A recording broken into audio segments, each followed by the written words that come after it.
ikaze abakunzi ba Gisha TV, twongeye kubasubiza.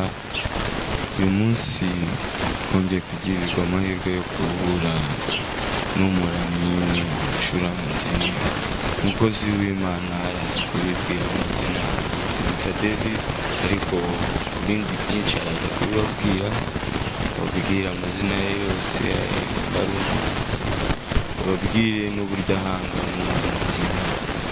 Sawa, twamuha ijambo bakatubwira. Murakoze, mbanje kubasuhuza. Amahoro y'Imana abane namwe. Nk'uko babibabwiye, ndi umuramyi, nkora indirimbo zo kuramya no guhimbaza Imana. Muri aka kanya nkaba ndaha kugira ngo tubashe kuganira kuri ibintu bimwe na bimwe. Turaza gufatikanya ku mazina y'ubuhanzi nkoresha, ni Devi nyawe kuri YouTube channel. Ibindi nizere ko Imana igiye kuduhana umugisha. Turagushimira. Tagira udususurutsa ku bijyanye n'indirimbo zahimbarijwe Imana, zishimisha Imana, zimira Imana, amagambo meza anyuze mu buryo bw'indirimbo. Kanangire ku ndirimbo yanjye nakoze ya gospel yitwa Yarababajwe Yesu. Reka ngerageze gato kire mu nanga.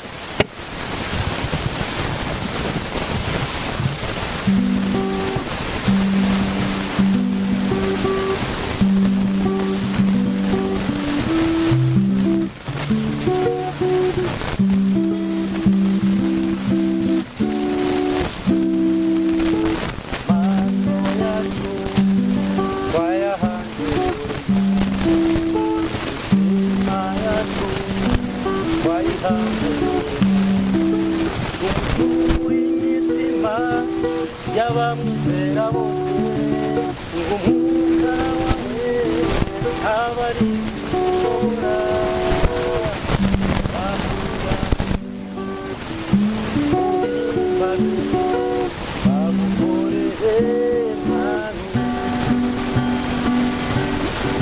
Umwami Yesu baramufata, Umwami Yesu barakubitwa,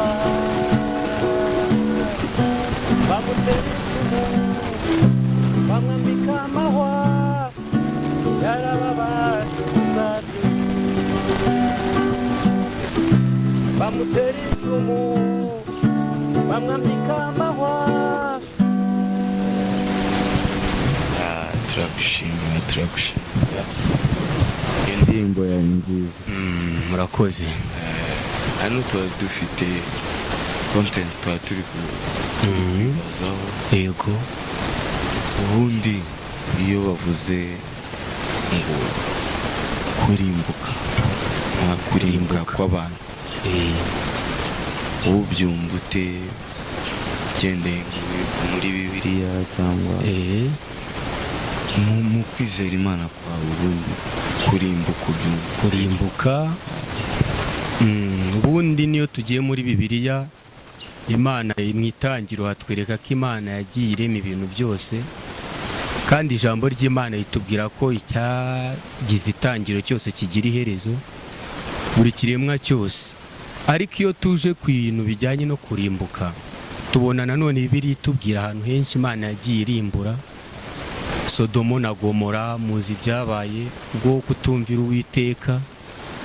Twanagaruka tukareba Imana ijya kurimbuza isi umwuzure, byari bitewe no kutumva. Rero niyo mpamvu kuri ibi bintu bijyanye no kurimbuka, ikintu cyose niba Imana ivuga iti dore ngizi nzira nazishyize imbere yawe, kora ibyiza uzemerwa, ariko nanone nukora ibibi ntabwo uzabona ibihembo byabyo. Nk'uko isi rero yaremwe, n'ijuru ririho, n'ikuzimu hariho, ndetse kandi ibyo byose bizaba, abatarumviye bazarimbuka. Kurimbuka rero uburyo mbyumva,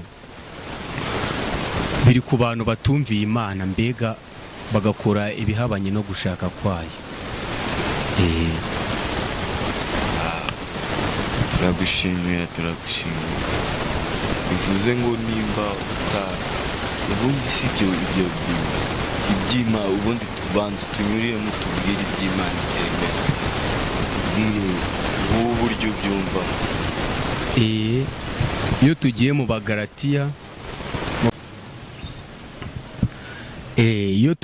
mu Bagalatiya, hatwereka imbuto z'umwuka n'imirimo ya kamere. Mu by'ukuri babasha kutwereka imbuto z'umwuka, hazamo urukundo, ibyishimo, kwihangana, kugira neza n'ibindi, ariko bakatwereka n'imirimo ya kamere. Ku muntu wabashije gusogongera nk'uko ijambo ribitubwira, akamenya ko Yesu agira neza, abasha kwirinda ndetse no kwitandukanya. Tukanareba aho Imana ivuga iti ituma abagaragu bawe batandukanye kugira ngo baze batwereke mbega icyaha ni iki, ese kitari icyaha ni ikihe, ikintu umuntu w'umukristo nyakuri akwiye gukora ni ikihe. Iyo tukusanyije ibyo bintu byose bitwereka ko buri muntu wese ashobora kuvuga ati nkurikije ibyo nkora njyewe ndi ahangaha. Ni ukuvuga ngo rero niba ugira urugomo, ishyari, kwishyira hejuru, kubeshya, gusambana, ibintu nk'ibyo, kwica, kwifuriza ikibi mugenzi wawe, urumva tayari wamaze kujya muri wa murongo w'abantu Imana itishimira. Ari nayo mpamvu usanga ubutumwa bw'iki gihe abantu benshi nyine babugoreka bijyanye no kwifuza kwabo. Abantu benshi bakunda kuvuga ati isi irashaje, njye mbona isi idashaje ahubwo abayo twarayobye, bijyanye mbega dukora ibijyanye n'irari ryacu mu nsengero, batubwiriza ariko ukuri bakaguca hejuru. Ntabwo batubwira icyaha no kwihana no kukireka, ngo batubwire kwirimbukiro muri rusange ti muntu ni muntu ki. Ariko bigishije bagashimangira bati dore icyaha ngiki, dore Imana ikunda iki. Kuko iyo tugiye muri Yohana tubona 3:16 batubwira ati kuko Imana yakunze abari mu isi cyane, ibyo byatumye itanga umwana wayo w'ikinege kugira ngo umwizera wese atagira ati atarimbuka ahubwo ahabwe ubugingo buhoraho. Turakomeza akatubwira bati se kuko itimanye umwana wayo izabura ite kumuduhana n'ibindi byose.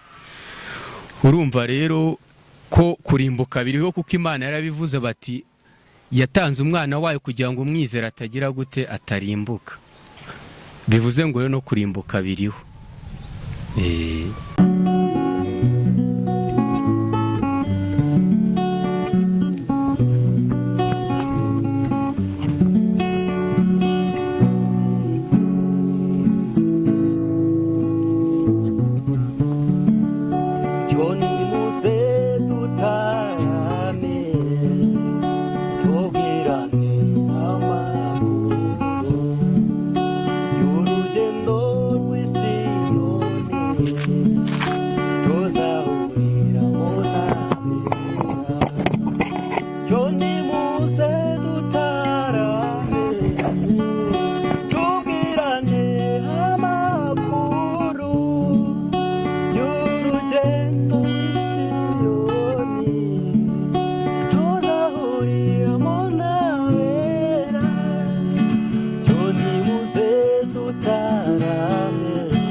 turagushima Yesu we Yesu turagushima ku mirimo myiza mana we udukorera ku mirimo myiza udukorera mana we waturemeye kuguhimbaza turabigushimiye mana twe waturemeye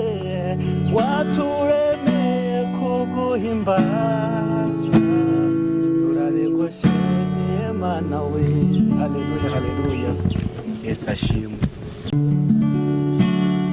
izi amazina yacu itwitayeho yavuze twitazaturana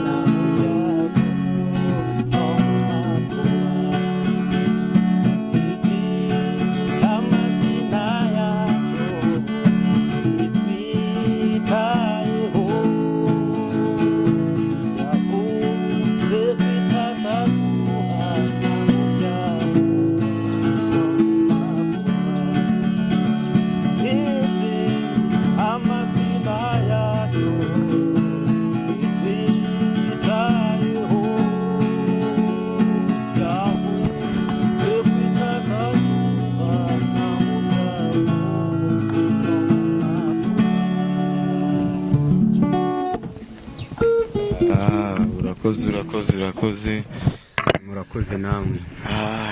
ni byiza kubana nawe ni iby'agaciro gakomeye Imana ikikurinze mu buntu bwayo ikaba inakituma ubasha kuyiririmbira kuri ubwo buryo. Nishimwe nuko niyo dushobozwa na Kristo duha imbaraga muri byose. Buratwe ntacyo twakwishoboza nk'abana b'abantu. Muri Bibiliya bivuga ati twebwe nk'abana b'abantu turatekereza tukagambirira ariko Imana nishyira mu bikorwa. Ibi byose rero niyo ibigena ni idushoboza. Turagushimira kweri, turagushimira. Imana iguha umugisha.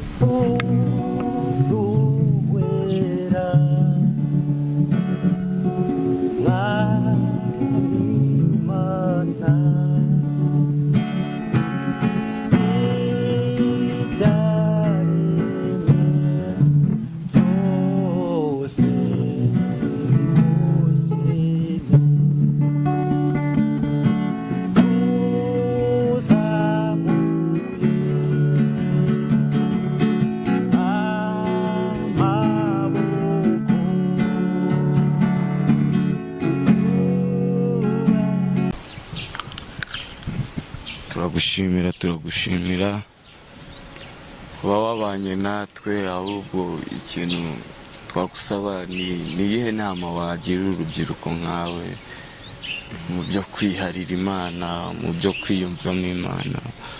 Murakoze. Inama nagira urubyiruko nuko rugomba gukorera Imana kandi by'ukuri mu kuri no mu mwuka. Bani ibi by'ubu byateye byo kuryarya Imana, kuko Imana yacu iritegereza ntago yerekwa. Wabasha kubeshya mugenzi wawe ariko Imana yo ntago wayibeshya. Cyo mbwira urubyiruko rero rukizwe neza, kuko gukizwa nabi ni umwaku kuri wowe ndetse n'igihugu muri rusange. Ngiye mpamya ko dukijijwe tugakora umurimo wayo neza no mu nyungu, kuko Paulo yarabyanditse, ubundi turi no mu isi turakubirwa. Inyungu zigenda ziza buri munsi mu byo ukora, aho ugenda ineza y'Imana igenda ikomaho. Mbega uko bwije uko bukeye ugenda waguka, ibikorwa byawe bikagenda neza. Kandi se leta nta nubwo yaba igifite umutwaro wo kurwanya ibiyobyabwenge mu rubyiruko, kuko waba ukijijwe neza. Ibiyobyabwenge ntago wabifata uri umukristo, ntago wasinda ngo uteze umutekano muke. Bivuze ngo iterambere ryawe ririhuta kandi bikagerwaho vuba mu gihe mbega ibyo wapanze byose bijyamo neza, kuko uri muri gahunda y'Imana nayo iraza ikajya mu byawe ukabona ko ni byiza gukorera Imana mw'abantu mwe, urubyiruko muze dukorera Imana, abakunzi ba Gisha TV rwose. Iyi message ni ngireba, ni wowe ireba, ubutumwa ni bwiza, gukorera Imana nta gihombo pe, tubikore tubikunze. Turagushimira, tugusaba akaririmbo kamwe tukarangiza. Imana ibana nawe. Reka turirimbira Imana.